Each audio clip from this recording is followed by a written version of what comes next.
یہ ہالیڈے پر گئے تھے ریحان طارق صاحب، تو وہاں پر ایک ریپ سٹار انہیں ملا تھا، تو اس نے عمران خان پر کچھ ریپ کیا تھا، تو کیا یہ کہیں اس کی کڑی تو نہیں کہ جڑی ہوئی؟ اس نے کہا جی فیلڈ مارشل کے اوپر ریپ بناؤ جی، اس نے تو اس نے عاصم منیر کے اوپر بھی کیا، وہ بھی ریپ کیا. پھر اس نے کہا جی 804 پہ بناؤ، پھر اس نے بھی کیا. تو یہ مجھے نہیں پتا کہ کیا ریزن ہے. جو ایف آئی آر ان پر ہوئی ہے ان کے اوپر سیکشنز لگی ہیں 3. پاکستان کے قانون میں جب بھی 295 لگتی ہے تو اس میں معافی کا اس میں عنصر نہیں ہے.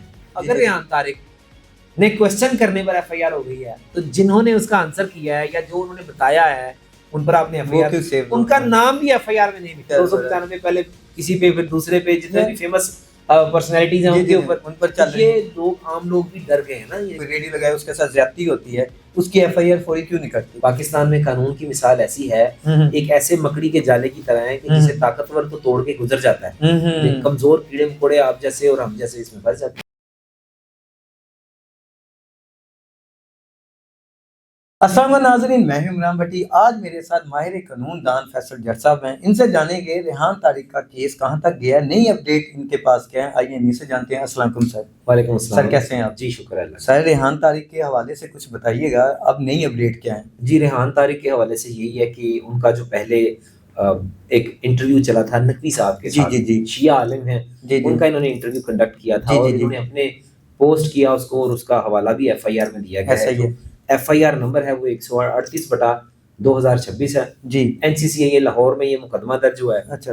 اور ان کو گرفتار کیا گیا تھا جب یہ یو کے اپنی چھٹیاں گزارنے گئے تھے، وہاں سے واپس آئے تو ان کو پتہ بھی نہیں تھا اور ان کو روک لیا گیا تھا ایئرپورٹ پہ.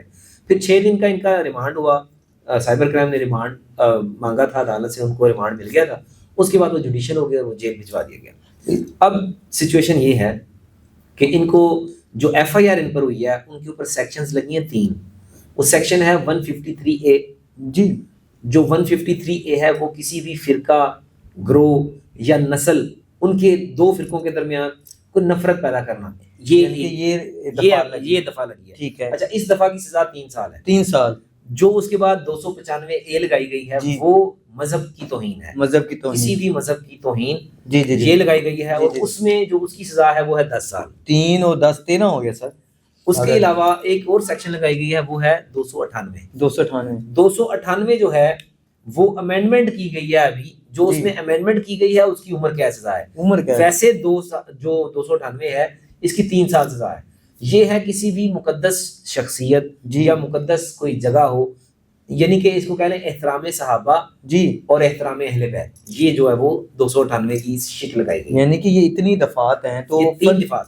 اچھا اس میں سے یہ ان کے پاس کوئی آپشن ہے کہ ان سے بچا جا سکے یا کوئی ایسا؟ دیکھیں پاکستان کے قانون میں جب بھی 295 لگتی ہے تو اس میں معافی کا اس میں عنصر نہیں ہے کہ اب ہمارے یہ قانون میں معافی کا نہیں بنایا گیا جی کہ اس میں مرزا محمد علی جو جہلم کے ہیں وہ بھی اندر ہو کے آئے ہیں. رجب بٹ کے اوپر بھی میں بھی یہی رجب بٹ کے اوپر 295 لگی تھی لیکن اس نے وہ اس کا مرتکب نہیں ہوا تھا.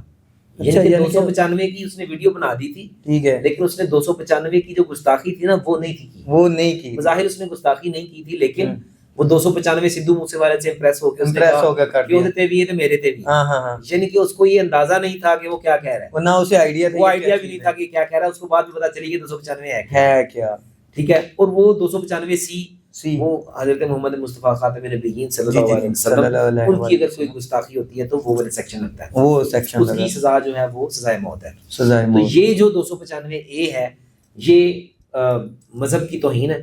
اب وہ جو کوسچنز کر رہے ہیں ایف آئی آر میں کس طرح کے کوسچن ہیں، مذہب کا خیز ہیں یا نہیں ہیں، لوگوں کے بڑے تاثرات ہیں اس میں. یعنی کہ ہرٹ ہوئے کچھ لوگ ہرٹ. میرا یہ اوپینین ہے. لیکن یہ تو ایف آئی آر ہو گئی، یہ اداروں نے فیصلہ کرنا ہے.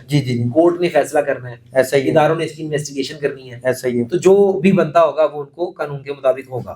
لیکن میری یہ رائے ہے، میں اپنا اوپینین دیتا ہوں. میرا اوپینین یہ ہے کہ اگر کوئی انسان کوسچن کر رہا ہے، آپ نے کوسچن کرنے والے پہ ایف آئی آر ڈال دی ہے. جس کے ساتھ کوسچن ہو رہا ہے جو اس کا ریپلائی کر رہا ہے اس کے اوپر ایف آئی آر.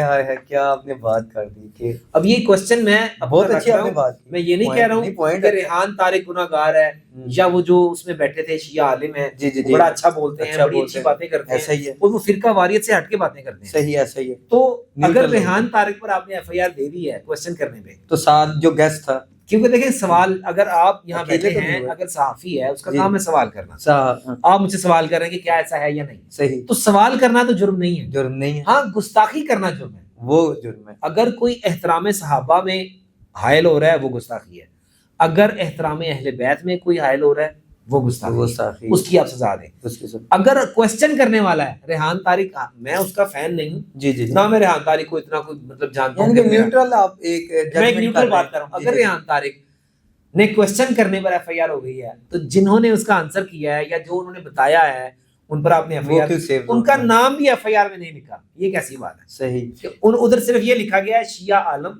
یا مسلم شیعہ عالم, یہ لکھا ہے, ان کا نام بھی نہیں لکھا. اچھا ایک اور اینگل نکل رہا ہے سوشل میڈیا پر, یہ آ رہا ہے کہ میں بھی جب یہ ہولی ڈے پر گئے تھے ریحان طارق صاحب, تو وہاں پر ایک ریپ اسٹار انہیں ملا تھا, تو اس نے عمران خان پر کچھ ریپ کیا تھا, تو کیا یہ کہیں اس کی کڑی تو نہیں کہ جڑی ہوئی؟ دیکھیں وہ غنی ٹائیگر ہے, وہ بڑا اچھا سنگر ہے, اچھا ریپر ہے, اس کی میں نے سنی ہے, یہ اس کے بعد میں نے سنی ہے تو مجھے پتا چلا کہ یار پاکستان میں بڑا ٹیلنٹ ہے اور وہ باہر ہے.